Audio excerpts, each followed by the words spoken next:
ریگستان پیاس اور سختی کی علامت ہوتا ہے۔ پہاڑ اور چٹانیں بلند عظمت اور شان و شوکت کا اظہار کرتی ہیں۔ ریگستانی اور پہاڑی علاقوں کی آغوش میں پلنے والوں کی ذات میں بھی یہ سختی اور بلندی فطری طور پر شامل ہو جاتی ہے۔ وہ ایسے ہی تھے، سخت مزاج، جفاکش۔ والد کی سختی اور کڑی نگرانی نے انہیں اپنے علاقے کا سب سے بڑا بہادر بنا دیا۔ انہوں نے تلوار چلانے میں مہارت حاصل کی، گھوڑ سواری میں کمال تک پہنچے اور فن سپاہگری میں بھی ایک نام پایا۔ کشتی کے فن میں بھی وہ کسی سے پیچھے نہیں تھے۔ چوٹی کے پہلوان ان کے ہاتھوں شکست کی ذلت اٹھا چکے تھے۔ اس دور کے چند پڑھے لکھے افراد میں ان کا شمار ہوتا تھا۔ فصاحت و بلاغت میں وہ اپنی مثال آپ تھے۔ ان کی بات، ان کے الفاظ لوگوں کے دلوں میں گھر کر لیتے تھے۔ جب دعوت حق ان کے کانوں تک پہنچی تو انہوں نے بھی دوسرے لوگوں کی طرح ڈٹ کر اس کی مخالفت کی، لیکن جس طرح محبت کے ساتھ ساتھ نفرت کا بھی اپنا ایک رشتہ اور تعلق ہوتا ہے، اسی طرح مخالفت نے بھی ان کا تعلق اس ذات سے جوڑ دیا جو حق کی روشنی بانٹ رہے تھے۔ آزمائش اور کشمکش کا یہ دور زیادہ طویل نہیں تھا۔ خود ان کا دل گواہی دینے لگا تھا کہ وہ سچے ہیں، وہ جھوٹ نہیں بول سکتے۔ چنانچہ انہوں نے اس دعوت اور پکار پر لبیک کہہ دیا۔ خطے کے سب سے بہادر آدمی نے سچائی کا راستہ اختیار کیا۔ جرات اور عظمت کی ایک نئی داستان نے جنم لے لیا۔ اپنے سچ اور حق کو چھپانے والے سرعام سب کے سامنے توحید کا اقرار کرنے لگے۔ ان کی شخصیت نے کمزوروں کو طاقتور کر دیا اور سچائی کا پیغام تیزی سے پھیلنے لگا۔ مخالفوں کے غرور کے بت ان کے سامنے پاش پاش ہونے لگے اور بالآخر حق نے نہ صرف اس خطے بلکہ ارد گرد کے علاقوں پر بھی غلبہ پا لیا۔ وہ زاہد و تقویٰ میں بے مثال تھے۔ حکمت و دانائی ان کا وصف تھی۔ جب ان پر امارت کا بوجھ پڑا تو انہوں نے بڑے احسن طریقے سے اس ذمہ داری کو نبھایا۔ اس کے دور میں سلطنت کی حدیں دور دور تک پھیل گئیں اور انہوں نے سلطنت کا انتظام بہت جدید پیمانے پر کیا۔ وہ رعایا پر بہت شفیق اور مہربان تھے۔ غریبوں اور ناداروں کی امداد کے لیے انہوں نے بیت المال قائم کیا۔ اپنے پورے دور میں انہوں نے دنیا کو عدل و انصاف کا بہترین نمونہ دکھایا۔ ملک میں رفع عامہ کے بے شمار کام کیے۔ انہوں نے اصلاحات کے حوالے سے نئے نئے رجحانات قائم کیے، ایسے رجحانات جن کی آج تک پیروی کی جاتی ہے اور اسی بنا پر انہیں رجحان ساز شخصیت قرار دیا جاتا ہے۔ یہ کتاب ان کی شخصیت، کردار اور انداز حکمرانی کی بہترین تصویر پیش کرتی ہے۔ آج ہم جن کے بارے میں پڑھ رہے ہیں وہ اور کوئی نہیں بلکہ مسلمانوں کے دوسرے خلیفہ حضرت سیدنا عمر فاروق رضی اللہ تعالی عنہ ہیں۔ رات گہری ہو چکی تھی، چاروں طرف تاریخی اور خاموشی چھائی ہوئی تھی۔ سردی کا موسم تھا، لوگ اپنے اپنے بستروں میں دب کے نیند کے مزے لوٹ رہے تھے۔ گلیاں اور بازار یوں سنسان پڑے تھے جیسے وہاں سے کبھی کسی انسان کا گزر ہی نہ ہوا ہو۔ ایسے میں اچانک دو سائے نمودار ہوئے۔ وہ تیز رفتاری سے چل رہے تھے، لیکن چلتے ہوئے بھی وہ اپنے گرد و پیش کے ماحول سے بے نیاز نہیں تھے۔ وہ بہت دھیان اور غور سے کچھ سننے اور دیکھنے کی کوشش میں تھے۔ یوں لگ رہا تھا جیسے انہیں کسی خاص چیز کو سننے یا دیکھنے کی خواہش ہے۔ چلتے چلتے وہ دونوں اچانک رک گئے۔ انہیں آبادی سے کچھ دور آگ کی روشنی نظر آئی۔ لگتا ہے سردی اور رات کی وجہ سے یہاں کوئی قافلہ ٹھہرا ہوا ہے، ان میں سے ایک نے کہا۔ جی میرے آقا، شاید یہ قافلہ ہی ہے، دوسرے سائے نے جو کہ خادم تھا ادب کے ساتھ جواب دیا۔ تب آقا نے کہا، چلو میرے ساتھ، شاید قافلے والوں کو ہماری مدد کی ضرورت ہو۔ دونوں تقریباً بھاگتے ہوئے وہاں پہنچے، لیکن وہاں منظر ہی کچھ اور تھا۔ نہ قافلہ تھا اور نہ قافلے کا کچھ سامان۔ ایک عورت اپنے بچوں کے ساتھ بیٹھی ہوئی تھی۔ آگ پر ایک ہنڈیا رکھی ہوئی تھی، جبکہ بچے بلک بلک کر رو رہے تھے۔ آقا نے بڑے نرم اور احترام آمیز لہجے میں کہا، السلام علیکم ورحمۃ اللہ۔ اس عورت نے جواب دیا، وعلیکم السلام ورحمۃ اللہ۔ آقا نے پوچھا، معزز خاتون کیا بات ہے؟ عورت نے جواب دیا، رات اور سردی نے آن گھیرا ہے۔ عورت کے اس جواب سے ان کا دل مطمئن نہ ہوا۔ پھر دریافت کیا، یہ بچے کیوں رو رہے ہیں؟ عورت نے قدرے ہچکچا کر بتایا کہ بھوک کی وجہ سے رو رہے ہیں۔ بھوک کی وجہ سے رو رہے ہیں؟ تو پھر ہنڈیا میں کیا ہے، انہیں کھلا دو، آقا نے کہا۔ عورت بولی، ہنڈیا میں تو محض پانی ہے، میں تو ان کو اسی طرح دلاسا دے کر چپ کروانے کی کوشش کر رہی ہوں تاکہ تھک کر یہ خود ہی سو جائیں۔ آقا کا دل یہ سن کر دہک سے رہ گیا۔ بچوں کے آنسو ان کے دل میں چھید کیے جا رہے تھے۔ وہ اپنے خادم سے بولے، میرے ساتھ چلو۔ وہ دونوں دوڑتے ہوئے وہاں پہنچے جہاں آٹا اور کھانے پینے کا دوسرا سامان ذخیرہ کیا ہوا تھا۔ آقا نے آٹے کی ایک بوری نکالی اور کچھ چربی اور گوشت نکال کر خادم سے کہا یہ سب مجھے اٹھا دو۔ خادم نے حیرانی سے آقا کی طرف دیکھا، اس کے ہوتے ہوئے آقا بوجھ اٹھائیں؟ بھلا یہ کیسے ہو سکتا ہے؟ اس نے کہا آقا یہ میں اٹھا لیتا ہوں۔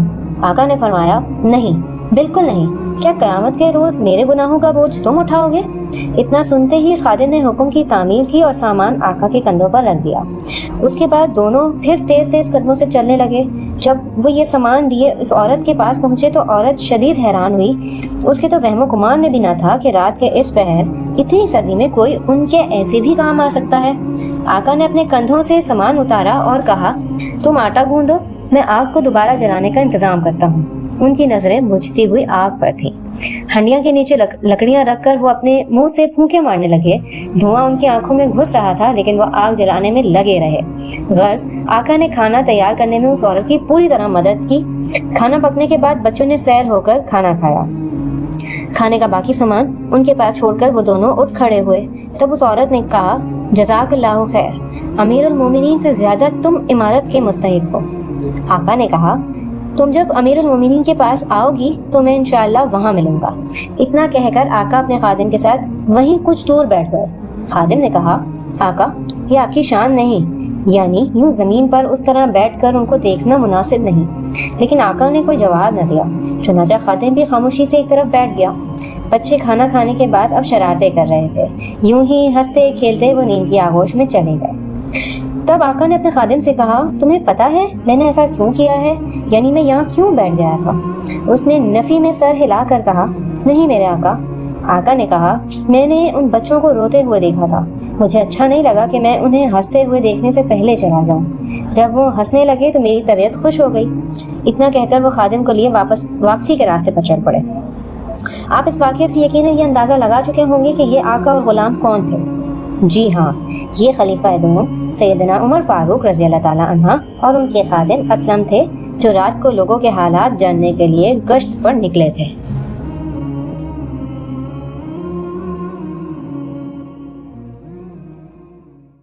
سیدنا عمر رضی اللہ تعالیٰ عنہ واقعہ فیل کے 13 سال بعد 583 عیسوی کو مکہ میں پیدا ہوئے۔ والدین نے عمر نام رکھا تھا، کنیت ابو حفص تھی۔ سیدنا عمر رضی اللہ تعالیٰ عنہ کا سلسلہ نسب 8ویں پشت پر رسول اللہ صلی اللہ علیہ وآلہ وسلم سے جا ملتا ہے۔ قبیلہ قریش کی مکہ پر سرداری تھی۔ یہ قبیلہ سیدنا اسماعیل علیہ السلام کی اولاد سے تھا۔ آگے چل کر قریش کے 10 قبیلے بن گئے۔ نبی کریم صلی اللہ علیہ وآلہ وسلم کا تعلق قبیلہ بنو ہاشم سے تھا۔ سیدنا عمر رضی اللہ تعالیٰ عنہ بنو عدی سے تھے۔ سیدنا عمر رضی اللہ تعالیٰ عنہ کی شخصیت جاہلیت کے دور میں بھی بڑی ممتاز تھی۔ قریش کے معزز ترین لوگوں میں آپ کا شمار ہوتا تھا۔ قریش کے 10 قبائل میں سے ہر ایک کے ذمہ الگ الگ کام تھے۔ مثلا کوئی خانہ کعبہ کی دیکھ بھال کرتا تھا، کوئی حاجیوں کو پانی پلاتا تھا اور کوئی جھگڑوں کے فیصلے کرتا تھا۔ بنو عدی کے ذمہ 2 کام تھے، قریش کی اندرونی لڑائیاں ہوں یا باہر کسی قوم کے ساتھ کوئی معاملہ۔ سفارت کی ذمہ داری بنو عدی ہی کے سپرد کی جاتی تھی اور بنو عدی کے سردار سیدنا عمر رضی اللہ تعالیٰ عنہ کے والد خطاب تھے۔ خطہ عرب جاہلیت کے جس دور سے گزر رہا تھا اس میں لڑائی، جھگڑے اور جنگیں معمول کی بات تھیں۔ ایسے ماحول میں جس خاندان میں کوئی بہادر پیدا ہوتا تھا وہ فخر کا باعث سمجھا جاتا تھا۔ اگر کسی قوم کا کوئی جوان قریش کو لڑکارتا تھا تو اس کا جواب دینے کے لیے اہل قریش کی نظر جس پر ٹکتی تھی وہ سیدنا عمر رضی اللہ تعالیٰ عنہ تھے۔ آپ کے والد نے آپ کی تربیت ہی ایسے کڑے اصولوں پر کی تھی کہ سختی اور شدت آپ کی طبیعت کا حصہ بن گئی تھی۔ سیدنا عمر رضی اللہ تعالیٰ عنہ ابھی کمسنی ہی کی عمر میں تھے کہ ایک دن ان کے والد نے انہیں بلایا۔ آج بھی ان کی آنکھوں میں وہی سختی جھلک رہی تھی جو ان کے مزاج کا ایک حصہ بن چکی تھی۔ انہوں نے سیدنا عمر رضی اللہ تعالیٰ عنہ سے اپنے مخصوص روبدار لہجے میں کہا، دیکھو تم اب شعور کی منزل پر قدم رکھ رہے ہو۔ آج سے میں اپنے اونٹ چرانے کا کام تمہیں سپرد کر رہا ہوں۔ خبردار، میں کوئی کوتاہی برداشت نہیں کروں گا۔ سیدنا عمر رضی اللہ تعالیٰ عنہ ادب اور احترام کے ساتھ سر جھکائے سنتے رہے۔ انہیں اب بہرحال یہ کام کرنا تھا، انکار کی تو گنجائش ہی نہیں تھی۔ وہ جانے کے لیے مڑے تو ان کے والد نے پھر انہیں روک لیا۔ سنو، میں کسی سے یہ نہ سنوں کہ خطاب کا بیٹا کسی کام کا نہیں۔